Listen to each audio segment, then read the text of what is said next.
जय श्री कृष्ण भक्तों, आपका स्वागत है दशम स्कंद के 84वें अध्याय में। आज प्रभु के द्वारा दिया गया हुआ ज्ञान का विश्लेषण करेंगे अपनी बुद्धि और ज्ञान के मुताबिक, और आशा करता हूँ आप इसको सरलतापूर्वक, आनंदपूर्वक पान करेंगे और आनंदित होंगे, क्योंकि अब भक्तों भागवत का ज्ञान का गहराई बढ़नी आरंभ हो गई है। अब ऐसा ही है जैसे कि समुद्री के अंदर पहले हम हल्के पानी में थे, अब उसके गहरे पानी में उतरते जा रहे हैं। और जैसे जैसे ये भागवत आगे बढ़ेगा वैसे वैसे ज्ञान बढ़ता चला जाएगा। भक्तों, हो सकता है इस ज्ञान के अंदर मैं कोई त्रुटि करूं, तो उसके लिए मुझे क्षमा करना। वसुदेवं सुतं देवं कंसचाणूरमर्दनं देवकी परमानन्दं श्रीकृष्ण वन्दे जगद्गुरु। श्रीकृष्ण शरणं गोपाल शरणं, श्रीकृष्ण शरणं गोपाल शरणं, मेरे बांके बिहारी नंद लाल शरणं, मेरे बांके बिहारी नंद लाल शरणं, श्री कृष्ण शरणं गोपाल शरणं, श्री कृष्ण शरणं गोपाल शरणं, मेरे बांके बिहारी नंद लाल शरणं, मेरे बांके बिहारी नंदलाल शरणं। बोल भगवान श्री कृष्ण की जय, श्री नंद के लाला की जय, श्री देव की नंदन श्री कृष्ण की जय, श्री द्वारकाधीश भगवान श्री कृष्ण की जय। बोल देवादिदेव पूर्ण ब्रह्म भगवान श्री कृष्ण की सदा ही जय। जय श्री कृष्ण भक्तों, आपका स्वागत है दशम स्कंद के 84वें अध्याय में। भक्तों, वसुदेव जी का यज्ञ उत्सव। भक्तों, हमने कल पान किया था कि कुरुक्षेत्र में भगवान सूर्य ग्रहण के उपलब्धि में गए हुए थे, एक लोगों को उनका मार्ग दिखाने के लिए, लोकहित के लिए। और जब वो वहाँ ठहरे हुए थे, उनसे सब कौरवों ने, कुंती जी ने, वासुदेव जी ने सबके साथ आपस में भेंट की। और वहाँ पर नंद बाबा, गोपियाँ भी आए थे। और हमने श्रवण किया कि गोपियाँ कैसे उस पराभक्ति को प्राप्त हो गई, जिससे कि उनका सीधा उसी तत्काल ही मोक्ष को प्राप्त हो गई थी। भक्तों, इतनी तीव्र भक्ति, इतनी प्रेममय भक्ति को जागृत करना बहुत कठिन होता है, लेकिन कब कौन सी बात कहाँ जागृत हो जाए पता नहीं होता। ये बिल्कुल वैसे कौन सी चिंगारी खुद भस्म हो जाती है और कौन सी चिंगारी सारे वन को जला देती है। इसीलिए भक्तों कहा है कि जो ज्ञान है भागवत का, गीता का, इसको बार बार सुनिए। एक बार सुनेंगे तो उसका कोई फ़ायदा नहीं होता है, लेकिन आनंद आता है। जितनी बार सुनेंगे उतनी गहराई बढ़ती जाएगी। भक्तों, ये ज्ञान का पान से आप अगर उगता रहे हैं, आप थक रहे हैं, तो समझिए आपके पाप बढ़ रहे हैं। और अगर आपका पान करने में आनंद आ रहा है और आपको और इच्छा, कहते हैं ना, प्यास बढ़ती ही जा रही है, तो समझिए आपके सात्विक कर्म उदय हो गए हैं और आप आनंदित हो रहे हैं। भक्तों, हमने कल श्रवण किया कि भगवान से मिलने के लिए बड़े बड़े ऋषि आए थे और उन ऋषियों के अंदर कृष्ण, द्वैपायन, व्यास, नारद, देवऋषि नारद, च्यवन, देवल, अस्ति, विश्वामित्र, शतअनंत, भारद्वाज, गौतम अपने शिष्यों के सहित भगवान परशुराम। ये वही परशुराम जी हैं जिन्होंने वहाँ कुंड बनाए थे और जिनके कुंड में स्नान करने से लोग पवित्र होते थे। आज वही भगवान श्री कृष्ण का दर्शन करने आए हैं। वशिष्ठ, गलवा, भृगु, पुलत्स्य, कश्यप, अत्रि, मार्कंडेय, बृहस्पति, द्वित, त्रित, इकत, सनक, सनंदन, सनातन और सनत कुमार, अंगिरा, अगस्त, यज्ञवल्क्य और वामदेव इत्यादि। अब देखिए इसमें भृगु ऋषि भी हैं, वो सप्तऋषियों में भी आते हैं, और अत्रि मुनि भी हैं जो सप्तऋषियों में आते हैं। जो भृगु हैं, आपने वो भृगु संगीता के बारे में जाना, और ये भृगु जी वो ऋषि हैं जिन्होंने तीनों देवताओं की परीक्षा ली थी कि किसकी कौन सा सबसे उच्च कोटि का देवता है, और ये ब्रह्मा जी के पुत्र हैं। और जो ये हैं अत्रि मुनि जी, ये भी ब्रह्मा जी के पुत्र हैं, और आपने नाम सुना होगा दत्तात्रेय जी का, उनके पिता हैं। अपने घर में दत्तात्रेय प्रभु होते हुए भी वो भगवान श्री कृष्ण के दर्शन करने गए थे। भक्तों, इससे साबित हो जाता है इन ऋषियों के आने से कि सर्वश्रेष्ठ अगर कोई हैं या सबके जो स्वामी जो हैं वो भगवान श्री कृष्ण हैं। और ये यहाँ क्यों दर्शन करने गए थे? इसलिए गए थे कि प्रभु के धाम में प्रवेश मोक्ष हो जाता है, वहाँ जाकर के वापस नहीं आता कोई भी। और यहाँ पर पहले तो वहाँ प्रवेश कठिन है, अगर प्रवेश वहाँ पर हो भी जाए फिर वापस नहीं आ सकते, समाप्त हो जाता है, मोक्ष हो जाता है। या तो आप वहाँ पार्षद बन जाएंगे या भगवान में समा जाएंगे। अब ये ऋषि जो इतनी तपस्या कर रहे थे, अब इनका लक्ष्य क्या था? इन सब ऋषियों का, सब जितने भी हैं, आप देखते हैं ब्रह्मा विष्णु महेश भी समाधि में होते हैं। इनका सबका लक्ष्य क्या होता है? श्री कृष्ण, कि हम श्री कृष्ण का चिंतन करते हैं। और शिव जी ने तो जब विषपान किया था तो उस वक़्त पार्वती जी से कहा था कि मैं प्रभु की सृष्टि के लिए विषपान कर रहा हूँ, मैं उनका चिंतन करता हूँ, मेरे मन में श्री कृष्ण का श्री विग्रह है। तो ये जो विषय है मैं जीवा पे रख नहीं सकता। क्यों? जीवा भगवान श्री कृष्ण शरणम गोपाल शरणम गाती है, और मेरे अंतःकरण में भगवान श्री कृष्ण का वास है, इसलिए मैं उसको अंदर भी नहीं ले जा सकता। इसलिए मैंने उसको कंठ में रोक लिया है, ताकि वो कोई अविद्या जो है वो भगवान के उसमें बाधा ना बने। और इसका सबसे बड़ा बात क्या है कि जब आदमी नशा करता है तो सबसे पहले मुंह जूठा होता है, यानी कि उसमें खराबी आती है।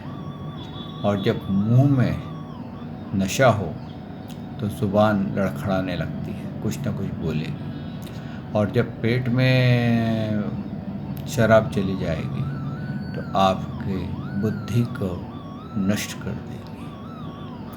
इसलिए उन्होंने कंठ में रोक लिया, ताकि ना तो उसका कोई टेस्ट हो और ना ही वो कुछ कर सके, और वो वहीं पर ही नष्ट हो जाए। भक्तों, इस प्रकार कहते हैं जब इन्होंने ये ऋषि आए तो भगवान ने उनको प्रणाम किया था। कल हमने पान किया था कि भगवान ने ऋषियों को एक संदेश दिया था। क्या संदेश दिया था? भगवान श्री कृष्ण ने कहा, धन्य है हम लोग, जीवन सफल हो गया है, आज जन्म लेने का हमें पूरा पूरा फल मिल गया है, क्योंकि जिन योगेश्वरों का दर्शन बड़े बड़े देवताओं के लिए भी अत्यंत दुर्लभ है, उन्हीं का दर्शन हमें प्राप्त हुआ है। ये लोक हित के लिए उन्होंने कहा है। भक्तों, क्या होता है कि ऐसे ऋषि जो हैं, बड़े बड़े ऋषि जो हैं, आपने कई बार जाना कि नारद मुनि का जो दर्शन है बहुत, उसमें कभी विफल नहीं होता। जब भी नारद मुनि का दर्शन हो जाए तो समझ लीजिए उस वक़्त आपका मोक्ष का समय आ रहा है, क्योंकि नारद मुनि वो मार्ग बता देते हैं। देखिए, उन्होंने ध्रुव को दर्शन दिया तो ध्रुव को भगवान से मिला दिया, प्रहलाद को दर्शन दिया, प्रहलाद को मिला दिया, कंस को दर्शन दिया, कंस को मोक्ष दिला दिया। तो वो हर एक किसी का अगर सामने आते हैं और उसको मोक्ष प्राप्त कराते हैं। यहाँ तक कि आपने जब ये भागवत आरंभ हुई थी तो हमने श्रवण किया था कि भक्ति, ज्ञान, वैराग्य। भक्ति जवान थी और ज्ञान और वैराग्य बूढ़े हो गए थे और भक्ति उनका कुछ कर नहीं पा रही थी। तो नारद मुनि जी ने उसको, जैसे ही उसका दर्शन हुआ तो उसने सीधा कहा कि आपका दर्शन बहुत दुर्लभ है, अब आपका दर्शन हो गया, अब मेरा कल्याण हो गया। तो भक्तों, इसलिए उन्होंने लोकहित के लिए, लोक शिक्षा के लिए ये कहा था कि आपका दर्शन, जो देवता लोग भी कई बार तरसते हैं आपसे मिलने के लिए, मार्ग पाने के लिए, वो हमारे को सरलतापूर्वक मिल गया। इसी प्रकार भक्तों, जैसे कि हिमालय में कई बहुत बड़े बड़े सन्यासी रहते हैं, सच्चे सन्यासी रहते हैं, उनका दर्शन मिलना ही दुर्लभ है। लेकिन जब वो दर्शन हमें मिल जाए, या किसी सच्चे ज्ञानी भक्त का दर्शन हमें मिल जाए किसी भी तरह से, तो हम भाग्यशाली होते हैं। आगे उन्होंने क्या कहा, भगवान उन्होंने कहा, जिन्होंने बहुत थोड़ी तपस्या की है और जो लोग अपने इष्ट देव को समस्त प्राणियों के हृदय में ना देखकर केवल मूर्ति विशेष में ही उनका दर्शन करते हैं, उन्हें आप लोगों के दर्शन, स्पर्श, कुशल, प्रश्न, प्रणाम और पूजा आदि सुअवसर भला कब मिल सकता है। यहाँ भगवान ने एक और बहुत बड़ा ज्ञान दिया है कि कई लोग जो होते हैं वो भगवान को जानते नहीं हैं, पूजा की विधि नहीं जानते हैं।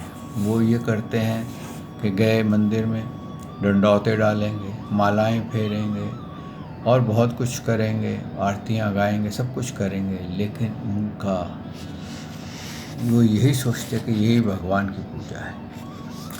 और अंदर से मन जो होता है वो काम, क्रोध के और लोभ के अधीन होता है। जब हमारे अंदर इंद्रियों का वेग है और भले ही हम गेरुए वस्त्र पहन लें और हम अपने काम, क्रोध, लोभ को नहीं जीत पाए, तो हम क्या करेंगे, हम मंदिर में जाएंगे, केवल मूर्ति का दर्शन करेंगे, उसको कहेंगे भगवान का दर्शन हो गया, हमने तो बहुत बड़ा आज दर्शन कर लिया। लेकिन हकीकत क्या है, हमने भगवान के दर्शन नहीं किए, हमने केवल एक पाषाण, एक उस आकृति के दर्शन किए हैं। और उसका फल भी वैसे ही होता है। जब हमारा अंतःकरण शुद्ध हो जाता है और हम सात्विक गुण में होते हैं, हम काम, क्रोध, लोभ से ऊपर उड़ जाते हैं, उस वक़्त अगर हम भगवान का दर्शन करना चाहें तो वो हमारे हृदय में ही उनके दर्शन हो जाते हैं। अब भगवान ने क्या कहा है कि जिनकी ऐसी हालत होती है उनको सत्पुरुषों के भी दर्शन नहीं होते हैं। जो काम, क्रोध, लोभ में फंसे हुए हैं, जिनका लक्ष्य धन कमाना, स्त्री सेवन करना, परिवार पालना और केवल परिवार को ही अपना पुरुषार्थ मानना और धन के लिए चींटी की तरह या मधुमक्खी की तरह कार्य में लगे रहना किसी काम के लिए, और अपना भी और अपने इष्ट का भी ख्याल ना करना, यानी कि अपनी सेहत भी खराब हो रही हो तो भी उसका ध्यान ना देना, सिर्फ 24 घंटे धन धन धन, पैसा पैसा पैसा पैसा करते रहना में क्या होगा कि आपका भले कितनी आप भक्ति करें, आप मंदिर में जाएंगे, लोग तीर्थ करते जाते हैं, वो केवल वहाँ के जो मूर्तियाँ हैं, वहाँ के जो श्री विग्रह हैं, उनका ही दर्शन करते हैं, हकीकत में भगवान का दर्शन नहीं करते। और फिर वो कहते हैं कि मैं तो इतनी पूजा की, इतना दान किया, लेकिन फिर भी मेरा कार्य नहीं हुआ, फिर भी मेरी सेहत खराब हो गई, फिर भी मेरे साथ ऐसे कष्ट आने लग गए, सब लोग मेरे से नाराज़ होते हैं, और वो अपने आप को या तो सबसे उच्च कोटि का बताएंगे कि अहंकार के अधीन रहेंगे। लोगों से बात करने में उनको ऐसा लगेगा जैसे कि मेरे से बहुत इन्फीरियर हैं। तो कहते हैं ऐसे लोग जो होते हैं, ऐसे जो मानव होते हैं, उनको भी ऐसे पूज्य ऋषियों का दर्शन नहीं होता, जिनके दर्शन करने से मोक्ष की प्राप्ति होती है। आगे उन्होंने फिर आगे ये भी कहा है, उन्होंने कहा केवल जल में तीर्थ ही तीर्थ नहीं कहलाते, और केवल मट्टी या पत्थर की प्रतिमा ही देवता नहीं होती। संत पुरुष ही वास्तव में तीर्थ और देवता हैं, क्योंकि उनका बहुत समय तक सेवन किया जाए तब वह पवित्र होते हैं, परंतु संत पुरुष तो दर्शन मात्र से ही कृतार्थ कर देते हैं। यहाँ पर उन्होंने अगला और भेद खोला कि जिसको हम तीर्थ मानते हैं वो तीर्थ नहीं होते हैं। क्यों नहीं होते हैं? क्योंकि हमारे अंदर ही भेद बुद्धि लगी हुई है, हम ही उसके अंदर, हमने अपने ही बंधन नहीं खोले, अपनी ही अविद्या को हमने पार नहीं पाया, हमने अपने सातों चक्र नहीं खोले। हमारे अंदर जो अविद्या लगी हुई है, काम क्रोध लोभ मोह अहंकार मत्सर तृष्णा, मैं मेरा राग द्वेष निंदा स्तुति मान अपमान, हम इसी के से बाहर नहीं निकल पाए। तो उस व्यक्ति के लिए, उस मानव के लिए सब एक दृश्य की तरह है, चाहे वो कितना ही गंगा जी में स्नान करे ले, चाहे वो कितना ही किसी और तीर्थ यात्रा में चला जाए, उसके लिए ये सब व्यर्थ हाथी स्नान के बराबर हो जाता है। और वास्तव में क्या है कि ये तीर्थों का बहुत देर तक सेवन किया जाए, यानी कि वहाँ पर बार बार संत पुरुष जाते हैं और कोई पूजा पाठ करते रहते हैं, तब जा कर के वहाँ पर कोई शक्ति प्रकट होती है। और इस तरह से उन्होंने कहा कि जो संत पुरुष हैं, जो उच्च कोटि के संत पुरुष हैं, जिनके अभी मैंने नाम पढ़े, इस तरह के कोई ऋषि मुनि हैं, इनकी तपस्या इतनी हो चुकी है कि स्वयं ही तीर्थ बन चुके हैं। उन्होंने आगे क्या कहा, अग्नि सूर्य चंद्रमा तारे पृथ्वी जल आकाश वायु वाणी और मन के अधिष्ठाता देवता उपासना करने पर भी पाप का पूरा नाश नहीं कर सकते, क्योंकि उनकी उपासना से भेद बुद्धि का नाश नहीं होता और वह और भी बढ़ती है। परंतु यदि घड़ी दो घड़ी भी अगर ज्ञानी महापुरुषों की सेवा की जाए तो वह सारे पाप ताप मिटा देते हैं, क्योंकि वह भेद बुद्धि का विनाशक हैं। देखिए यहाँ पर आकर के उन्होंने आगे भेद खोला है कि क्यों नहीं होता। हम कई लोग, आप बहुत से ऐसे होंगे, आप जानिए, बहुत से लोग कई मंदिरों में बहुत बड़ी बड़ी लाइनें लगाते हैं मन्नत मानने के लिए। और जैसे कि बॉम्बे में शिरडी समा करें गणपति जी का मंदिर है एक, और सिद्धि विनायक, वहाँ पर मंगलवार के दिन बहुत बड़ी बड़ी लाइनें लगती हैं और इतनी बड़ी बड़ी लाइनें लगती हैं, कोई कहने की बात नहीं। लेकिन लोग रात को ही नंगे पांव निकल पड़ते हैं। अब वहाँ पर जितने भी व्यक्ति हों, उनसे अगर पूछा जाए, क्या सबसे पूछिए कि कितनों की मनोकामना पूर्ण होती है, उसमें से कुछ परसेंटेज ही बोलेगी कि हमारी कामना पूर्ण हुई, बाकी की नहीं हुई। क्यों? कि बाकी के जो गए थे उनके अंदर भेद बुद्धि थी, उनके अंदर कुछ उनके कर्मों का अकाउंट अभी बना नहीं था, उनकी नहीं हुई। तो यही भगवान ने कहा है कि जब तक हमारे अंदर भेद बुद्धि है, काम क्रोध लोभ मोह है, जब तक हम रजस और तमस गुण के अधीन हैं, तब तक हमारे को भगवान की प्राप्ति नहीं हो सकती है। और जब हम किसी बहुत बड़े सत्पुरुष से मिलते हैं, यानी कि ऐसे ऋषि मुनि से जब मिलते हैं, तो उसके प्रवचन से, उसके बात करने से, उसके स्पर्श से हमारी भेद बुद्धि नष्ट हो जाती है। और जब भेद बुद्धि नष्ट हो जाती है तो उसी पल हमारे को भगवान का साक्षात्कार होने लगता है। जैसे कि कहते हैं कि बादल, अगर बहुत बरसाती मौसम हो रहा है और कई महीनों से बरसात ज़बरदस्त चल रही है, जैसे कि कहते हैं लंदन में सूर्य जो है 6-6 महीने तक नहीं दिखता है, वहाँ पर इतना कोहरा होता है। तो क्या सूर्य नहीं है? सूर्य तो है, लेकिन वो कोहरे के कारण नहीं दिखता है। इसीलिए हमारा उद्देश्य क्या है? भगवान की प्राप्ति।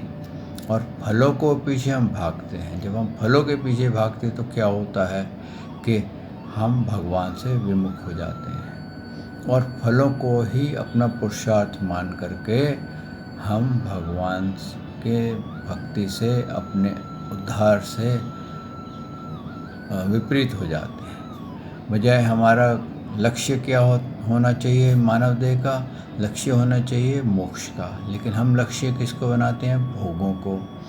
तो भोग तो भगवान कहते हैं कि वो पशुओं को भी भोग मिलते हैं, लेकिन उनको कभी भगवान की प्राप्ति नहीं होती। तो ये पशु बुद्धि, भेद बुद्धि ही हमारे को मेन, जिसको कहते हैं ना, बाधा है। इसीलिए उन्होंने कहा है, आगे क्या कहा है? उन्होंने कहा है, महात्माओं और सभा सदस्यों, जो मनुष्य वात, पित्त और कफ, इन तीनों धातुओं से बने हुए शव तुल्य शरीर को ही आत्मा अपना, मैं, स्त्री पुत्र आदि को ही अपना, और मिट्टी, पत्थर, काष्ठ आदि पार्थिव विकारों को ही इष्ट देव मानता है, तथा जो केवल जल को ही तीर्थ समझता है, ज्ञानी महापुरुषों को नहीं, मनुष्य होने पर भी पशुओं से भी नीच गधा है, मूर्ख है। क्यों ऐसा कहा है?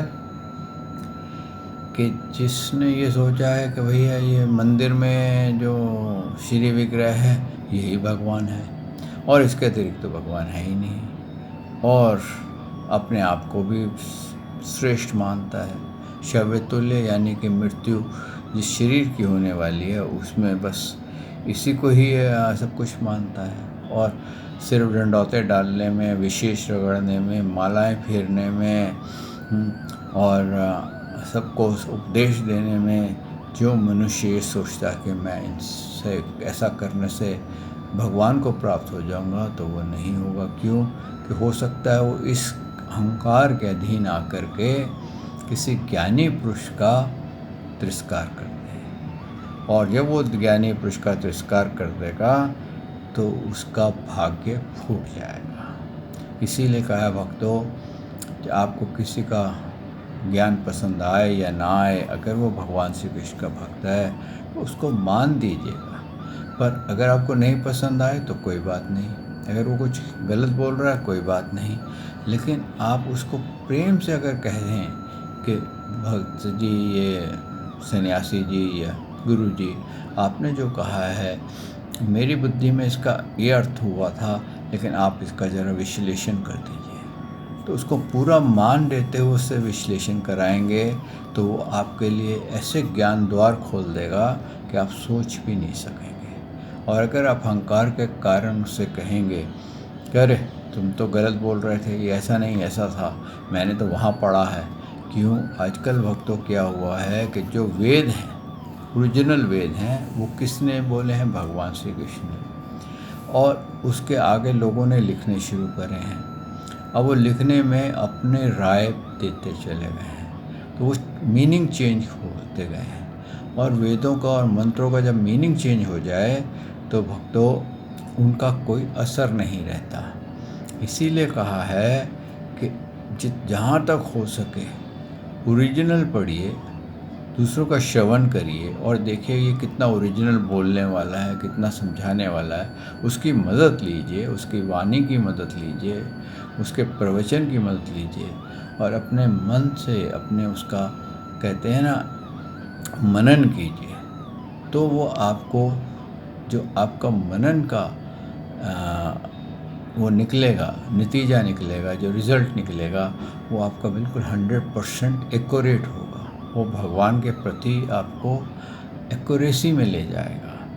इसी प्रकार से भक्तों, केवल अहंकार के अधीन होकर के या किसी वासना के अधीन होकर के, इच्छाओं के अधीन होकर के जो लोग मंदिरों में जाते हैं, माथाएं टेकते हैं और ये नहीं जानते कि ये संत कितना पहुंचा हुआ है, केवल उसकी गद्दी देख कर के कि भाई ये बहुत बड़ी गद्दी में बैठता है, इसके इतने बड़े शिष्य हैं और उसका ये है, मंदिर बहुत सुंदर सजा रखा है, तो और उसके अंदर वो माथा टेकता है, हर कुछ करता है, तो हो सकता है उसको वहाँ ज्ञान ना प्राप्त हो। उसको केवल यही हो कि आओ माथा टेको, दक्षिणा दो और अपना डंडौते डालो, मालाएं फेरो और गुरु जी के चरणों को हाथ लगाओ, बस तुम्हारा कल्याण हो जाएगा। तो भक्तों, अगर इस तरह से अगर आप देखें तो कई जगह पर ऐसे तीर्थ स्थान हैं जहाँ पर अनेकों गुरुओं पड़े हुए हैं, एक से एक बढ़ के गुरु पड़ा हुआ है, और फिर वहाँ पर जा कर के ही अपना कल्याण कर लो। क्या आवश्यकता है पूजा पाठ करने की?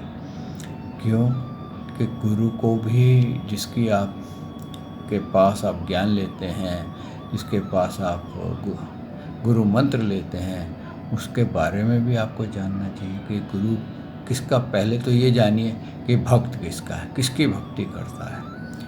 और अगर वो कहता है मैं श्री कृष्ण नहीं हूँ, उनके ये फलाने अवतार की भक्ति करता हूँ, हकीकत में श्री कृष्ण नहीं थे, ये वाला जो अवतार है, ये जो रूप हुआ, तो इसकी मैं यही श्री कृष्ण है, तो ऐसा भी गड़बड़ है। क्यों? भगवान श्री कृष्ण का जो अवतार होते हैं वो उनकी माया में लीला होती है, माया के रचे होते हैं, लेकिन भगवान श्री कृष्ण तो साक्षात्कार हैं। और अगर कोई कहता है भगवान श्री कृष्ण चले गए, तो वो इसका मतलब ये गुरु सच्चा नहीं है, तो इसको ये ज्ञान ही नहीं है कि भगवान श्री कृष्ण कभी जाते नहीं हैं। वो तो सृष्टि से पहले भी थे, आज भी हैं और सृष्टि के बाद भी रहेंगे। उनके परिणाम अभी भी मिलते हैं, आज भी मिलते हैं। आज भी वृंदावन में आप चले जाइए, भगवान श्री कृष्ण के बहुत सारी लीलाएं आपको मिल जाएंगी। आपको निधिवन में भगवान की रास के बारे में मिल जाएंगे। वहाँ एक पहाड़ है, आज भी कहते हैं भगवान की वहाँ बांसुरी की आवाज़ आती है। कई जगह भगवान के बहुत सारी लीलाएं आज भी होती हैं। आज भी गोवर्धन में कहते हैं बहुत सारे जगह पर भगवान की कई लीलाएं होती हैं, जिससे स्पष्ट हो जाता है कि श्री कृष्ण कहीं गए नहीं हैं। और भगवान श्री कृष्ण के दर्शन तो आप अगर देखेंगे तो हाल ही में सब लोग बहुत से होने की है। मीराबाई को बहुत पुरानी नहीं है, हाल ही की हैं। रस खान कोई बहुत पुराने नहीं हैं, हाल ही के हैं। ऐसे कई भक्त हुए हैं वृंदावन में। आप अगर उनकी सूची उठाएंगे तो आपको ऐसे कई भक्त मिल जाएंगे भक्तों, जो कि भगवान के अभी रिसेंट दर्शन किए हैं। अभी एक रिसेंट वहाँ पर पहले एक आते थे जज साहब करके आते थे, उनको भगवान का साक्षात्कार हुआ था और वो सब कुछ छोड़ छाड़ करके अपना मंदिर के बाहर बैठ जाते थे। अब तो शायद रहे या नहीं रहे, मेरे ख्याल से नहीं रहे हैं, लेकिन उन्होंने अदालत का त्याग कर दिया था, क्योंकि उनकी अदालत में ऐसा मुकदमा आ गया था जिसके अंदर कहते हैं बाके बिहारी जी ने साक्षात्कार रूप से उनके गवाही दी थी। तो उनका दर्शन करके उन्होंने अदालत छोड़ दी थी और उनके साथ दोनों वकीलों ने भी अदालत छोड़ दी थी। ऐसा भी होता है। तो भक्तों, इसका मतलब ये हुआ कि श्री कृष्ण पहले भी थे, आज भी हैं और आगे भी रहेंगे। लेकिन अगर कोई कहता है कि श्री कृष्ण चले गए और आज नहीं, आज उनके बदले में ये रूप है या ये बात है, तो ये बिल्कुल वैसे ही है कि जैसे कि कोका कोला की बॉटल है, लेकिन कोका कोला की फैक्ट्री बंद हो चुकी है। अब हम इसमें, बॉटल तो कोका कोला की है लेकिन हम इसमें अब अपना पानी डालते हैं, तो वैसा हो जाता है। तो भक्तों, ये ज़रूर देख लीजिए कि आप किससे गुरु मंत्र ले रहे हैं, वो किसका भक्त है, और फिर उसके मुताबिक आप डिसाइड करिए कि जो ये कह रहा है वो सत्य है कि नहीं है। उससे प्रश्न कीजिए। क्यों? अगर कोई गुरु आपको प्रश्न नहीं करने देता तो इसका मतलब कि वो अपना मत आप पे थोप रहा है कि आप उसके बारे में, उसके रिलीजन के बारे में प्रश्न नहीं कर सकते। लेकिन जो गुरु आपको प्रश्नों के उत्तर दे करके आपको तसल्ली दे दे और आपको ये परिणाम मिल जाए कि श्री कृष्ण का ही पक्का भक्त है ये, तो या राम जी का भक्त है, तो आप उससे बिना सोचे समझे उससे ज्ञान पा लीजिए। आइए भक्तों, आज वाणी को यहाँ विश्राम देते हैं। कल प्रभु ने चाहा तो ऋषियों ने उनके भगवान के इस उपदेश के बदले में क्या कहा, कैसा उनकी स्तुति गाई। उन्होंने 11 श्लोकों में स्तुति गाई है, बहुत लंबी स्तुति है। कल इसका अध्ययन करेंगे और इसका पान करेंगे। श्री कृष्ण शरणम गोपाल शरणम, श्री कृष्ण शरणम गोपाल शरणम, मेरे बांके बिहारी नंदलाल शरणम, मेरे बांके बिहारी नंदलाल शरणम, श्री कृष्ण शरणम गोपाल शरणम, श्री कृष्ण शरणम गोपाल शरणम, मेरे बांके बिहारी नंदलाल शरणम, मेरे बांके बिहारी नंदलाल शरणम। बोल भगवान श्री कृष्ण की जय, श्री नंद के लाला की जय, श्री देवकी नंदन श्री कृष्ण की जय, श्री द्वारकाधीश भगवान श्री कृष्ण की जय। बोल देवदेव पूर्ण ब्रह्म भगवान श्री कृष्ण की सदा ही जय। जय श्री कृष्ण भक्तों।